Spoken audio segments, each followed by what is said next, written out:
Hello everyone. आज के motion के छठे नंबर लेक्चर में हम डिस्कस करेंगे derivation of equation of motion by graphical method. हम इस लेक्चर में ग्राफिकल मेथड से कैसे इक्वेशंस ऑफ मोशन को डेराइव करेंगे उसको सीखेंगे। लेकिन उससे पहले इस चैप्टर के 5 और लेक्चर्स आ चुके हैं। यदि आपने उन लेक्चर्स को नहीं देखा है तो ऊपर आई बटन में लिंक मिल जाएगा, वहां से जाकर देख सकते हैं, या फिर नीचे डिस्क्रिप्शन में भी लिंक मौजूद है। यदि आप इस चैनल पर नए हैं और चाहते हैं कि घर बैठे फिजिक्स, केमिस्ट्री और बायोलॉजी का पढ़ाई अच्छे से करें, चैनल को सब्सक्राइब करें और साथ ही साथ बेल आइकन का बटन दबाएं ताकि आने वाले वीडियोस की नोटिफिकेशन सबसे पहले आप तक पहुंचे। तो चलिए शुरू करते हैं आज का ये लेक्चर। सबसे पहले हम इक्वेशन ऑफ मोशन में फर्स्ट जो इक्वेशन है v = u + at, उसको हम ग्राफिकली डेराइव करेंगे। यहाँ पर एक ग्राफ बना हुआ है जिसमें x एक्सिस पे टाइम है और y एक्सिस पे वेलोसिटी है, ठीक है। और यहाँ पे ये डिनोट कर रहा है कि ये जो ग्राफ है इसमें इनिशियल वेलोसिटी 0 नहीं है, कुछ इनिशियल वेलोसिटी के साथ ये ग्राफ बना हुआ है, ठीक है। सबसे पहले हम इसको यहाँ से ऐसे एक पॉइंट मिलाएंगे, जो वेलोसिटी का टॉप पॉइंट है उसको इधर वेलोसिटी पॉइंट पर मिलाएंगे। फिर इसको कितने टाइम में यहाँ पर पहुँचा हुआ है उसको टाइम से यहाँ पे मिलाएंगे। फिर यहाँ से इनिशियल वेलोसिटी क्या थी, जहाँ से हमने मेज़र करना शुरू किया, उसको हम यहाँ पे मिलाएंगे, ठीक है। और जितने भी पॉइंट्स इन सबको हम नाम देंगे। इसको हमने ए दिया, इसको हमने बी दिया, ठीक है, ये ग्राफ का लाइन हुआ, ठीक है। फिर हमने इसको सी दिया, इस पॉइंट को हमने डी दिया नाम, और इस पॉइंट को हमने ई नाम दिया, ठीक है। अब हम देखेंगे कि ये हमारा क्या हो गया, यहाँ से यहाँ तक ये हमारा इनिशियल वेलोसिटी u, ये यहाँ से यहाँ तक ये हमारा u हो गया, ये पूरा हमारा u हो गया, ठीक है। ये क्लियर u है, small u, this is u यानी इनिशियल वेलोसिटी। इतना हमारा इनिशियल वेलोसिटी था, ठीक है। अब ये जो हमारा क्या था, ये हमारा फाइनल वेलोसिटी हो जाएगा, क्योंकि जब से हमने मेजर करना शुरू किया उस समय तक हमारा इनिशियल वेलोसिटी यहाँ से शुरू किया, यानी हमने मेजरमेंट 0 से नहीं किया। जब कुछ उसका वेलोसिटी था वहां से हमने इस ग्राफ को ड्रॉ किया है, तो इसलिए यहाँ पे इनिशियल वेलोसिटी u है, ठीक है। अब यहाँ चलते चलते इसका वेलोसिटी फाइनल यहाँ पे पहुँचा है, तो ये जो होगा वो हमारा v होगा। तो यहाँ से अगर हम ऐसे करें, ये हो जाएगा हमारा v, ये हो गया हमारा v, यहाँ से यहाँ तक ये हमारा फाइनल वेलोसिटी हो गया। इस साइड भी देखें तो यहाँ पे हमारा इनिशियल वेलोसिटी था, ग्राफ यहाँ पे खत्म हो रहा है तो ये हमारा हो जाएगा फाइनल वेलोसिटी, ठीक है। अब इस ग्राफ से क्या क्या इंफॉर्मेशन हमें दिख रहा है, क्या क्या इंफॉर्मेशन मिल रहा है, उसको हम लिखेंगे। सबसे पहले लिखेंगे फ्रॉम द ग्राफ, इस ग्राफ से हमें क्या क्या इंफॉर्मेशन मिल रहा है। इस ग्राफ में हम पाएंगे कि जो हमारा इनिशियल वेलोसिटी है, ये यहाँ पे इसको हमने ओ माना, ये जो इनिशियल पॉइंट है इसको हमने ओ माना है, ओरिजिन, ठीक है।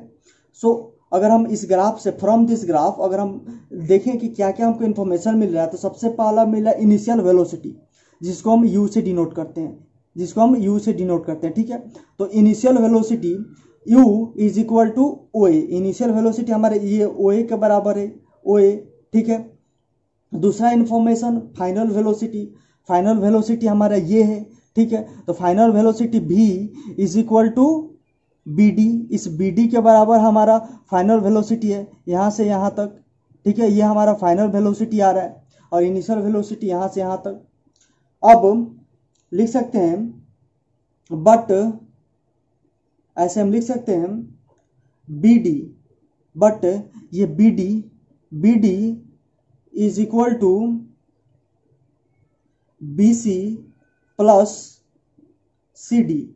ये जो हमारा BD है यह BC और प्लस CD के बराबर है। ये पूरा BD यहाँ से लेकर यहाँ तक जो BD है, यह BC प्लस CD है, ठीक है। यह इतना बात समझ में आया। इसीलिए हम लिख सकते हैं यहाँ पर therefore final velocity v is equal to bc plus cd। हम bd final velocity v is equal to bd नहीं लिख के हमने bc प्लस cd लिख दिया, क्योंकि यही दोनों मिल करके bd बना हुआ है। ठीक है, यहाँ पर जो हमें दिख रहा है इसमें हम इक्वेशन लेट करेंगे, इसको हम इक्वेशन 1 मान लेंगे। ठीक है, इसको v is equal to bd को इक्वेशन 2 मान लेंगे। ठीक है, और ये जो v is equal to bc plus cd जो हमने नया इक्वेशन लाया है इसको इक्वेशन 3 मान लेंगे। ठीक है, अब मैं इसको रब कर रहा हूं, क्योंकि यहाँ पे स्पेस नहीं है इसलिए मैं आगे कंटिन्यू करूंगा। आप यहाँ तक लिख लें। इसी में हम आगे कंटिन्यू करते हुए अगला स्टेप लिखेंगे। अगेन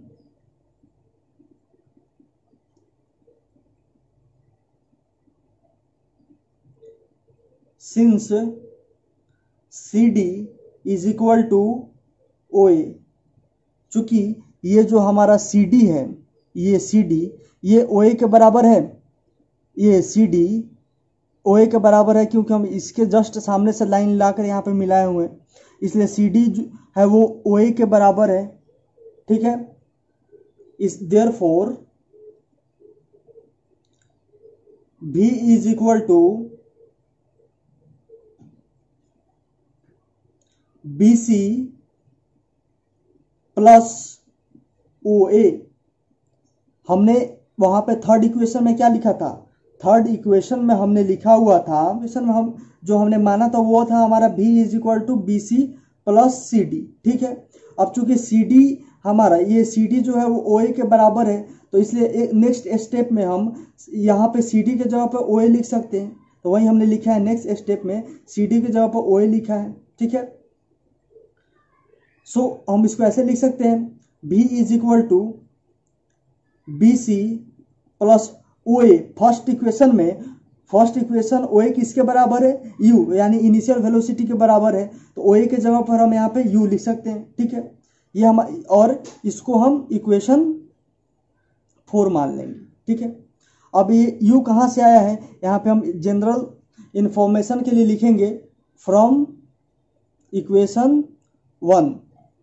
ये जो हमारा आया है ये OA के जगह पर U, ये हमारा आया इक्वेशन 1 से, और इसको हमने इक्वेशन 4 मान लिया। ये जो हमारा फाइनल इक्वेशन आया V equal to BC plus U, उसको हमने इक्वेशन 4 मान लिया। ठीक है, अब इससे पहले हमने वेलोसिटी टाइम या स्पीड टाइम ग्राफ में हमने पढ़ा था कि एक्सीलरेशन, वेलोसिटी टाइम ग्राफ में ये जो स्लोप होता है वो एक्सीलरेशन देता है, तो ये भी हमारा वेलोसिटी टाइम ग्राफ है। ठीक है, तो हमारा फोर्थ इक्वेशन अब तक आ चुका है, V is equal to BC plus U। ये हमारा फोर्थ इक्वेशन आ चुका है। ठीक है, जो कि मैं रब कर चुका हूं, लेकिन आपके कॉपी पे वो लिखा होना चाहिए। नाउ एक्सीलरेशन, हमने वेलोसिटी टाइम ग्राफ से पढ़ा होता है acceleration A is equal to slope of the velocity time graph.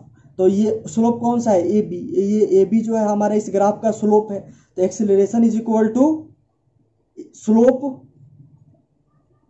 AB। Acceleration slope AB के बराबर हो जाएगा। ठीक है, अब फिर हम इसको ऐसे लिख सकते हैं, acceleration is equal to BC by AC। ठीक है, हमने यहां पर एक्सीलरेशन के A is equal to BC by AC क्यों लिखा, और मतलब स्लोप AB के जगह पर BC बाई AC क्यों लिखा? हम जानते हैं acceleration is equal to change in velocity by time taken. ठीक है, तो हमारा चेंज इन वेलोसिटी क्या है? यहां से शुरू होता है और यहां पे खत्म होता है, तो चेंज इन वेलोसिटी हमारा ये BC हुआ, ये BC हमारा इसके सामने से A के सामने C है, तो चेंज इन वेलोसिटी हमारा BC हुआ। इसलिए ऊपर चेंज इन वेलोसिटी के जगह पर हमने BC लिखा हुआ है बाई AC। हमारा यहाँ से यहाँ तक जाने में समय कितना लगा है, तो यहाँ से यहाँ तक जाने में A से B तक जाने में हमको समय लगा है OD के बराबर, ये OD के बराबर टाइम लगा हुआ है। अब चूंकि OD जो है वो AC के बराबर है, इसलिए हम OD नहीं लिख करके AC लिख दिए। तो यहाँ पर acceleration is equal to BC by AC कैसे आया ये हम समझे कि BC जो है वो चेंज इन वेलोसिटी है, जो कि यहाँ से यहाँ तक जो चेंज हुआ उसके बराबर है ये BC, और AC जो है टाइम टेकन है जो कि OD के बराबर है। OD ही हमारा टाइम टेकिंग है और इसी के बराबर AC है, इसलिए हम OD के बजाय AC लिख दिए। ठीक है, अब नाउ हम इसको ऐसे लिख सकते हैं, acceleration is equal to BC by AC के जगह पर T लिख सकते हैं, चूंकि ये टाइम के बराबर है, यहाँ से यहाँ तक जो ये टाइम है उसी के बराबर है। ठीक है, तो हम इसको AC की जगह पर T लिख दिए। अब फिर से इसको हम ऐसे लिख सकते हैं, BC is equal to T को इधर ले जाकर मल्टीप्लाई करेंगे तो AT। ठीक है, BC is equal to AT, ये हमारा इक्वेशन 5 आ गया। ठीक है, इक्वेशन 5 आ गया। ठीक है, और इससे पहले हमने जो फोर्थ इक्वेशन लाया हुआ था यहाँ पे था V is equal to BC plus U। ठीक है, जिसको हमने इक्वेशन 4 माना हुआ था इस डेरिवेशन में। ठीक है, अब हम लिखेंगे, आप इसके नीचे लिखेंगे। ठीक है, मैं स्पेस नहीं होने के कारण यहाँ पे लिख रहा हूँ। ठीक है, from equation 4 and 5 B is equal to, ये इक्वेशन 4 और 5 को जब हम एक साथ कंबाइन करेंगे तो यहाँ पे 4 में था BC, V is equal to BC plus U। 5 में हमने BC के जगह पर BC is equal to AT हमने ला दिया। सो हम यहाँ पे इक्वेशन 4 में BC के जगह पर AT पुट कर देंगे। ठीक है, तो V is equal to BC के जगह पर हम लिख देंगे AT प्लस U। ठीक है, सो अब हम इसको थोड़ा सा रीअरेंज कर देंगे। B is equal to U को इधर कर देंगे U प्लस AT। सो इस प्रकार ये हमारा first equation of motion prove हो गया ग्राफिकली। ये आपको नहीं समझ में आया है फिर से दोबारा 1.5 स्पीड पर वीडियो को करके देखें और इसको समझें। ठीक है, सो इस प्रकार इस वीडियो में हम केवल फर्स्ट इक्वेशन ऑफ मोशन को ग्राफिकली डिराइव करेंगे, सेकेंड इक्वेशन और थर्ड इक्वेशन ऑफ मोशन को अगले वीडियो में ग्राफिकली डिराइव करेंगे। यदि आपको यह वीडियो अच्छा लगा हो, चीज़ें समझ में आई हो, तो वीडियो को लाइक करें, साथ दोस्तों में भी शेयर करें ताकि वो भी घर पे बैठे साइंस की पढ़ाई काफ़ी अच्छे से कर सकें। और यदि आप इस चैनल पर नए हैं और चाहते हैं कि इस चैनल के साथ जुड़कर आप घर बैठे साइंस की पढ़ाई करें तो इस चैनल को सब्सक्राइब करें। Thanks for watching.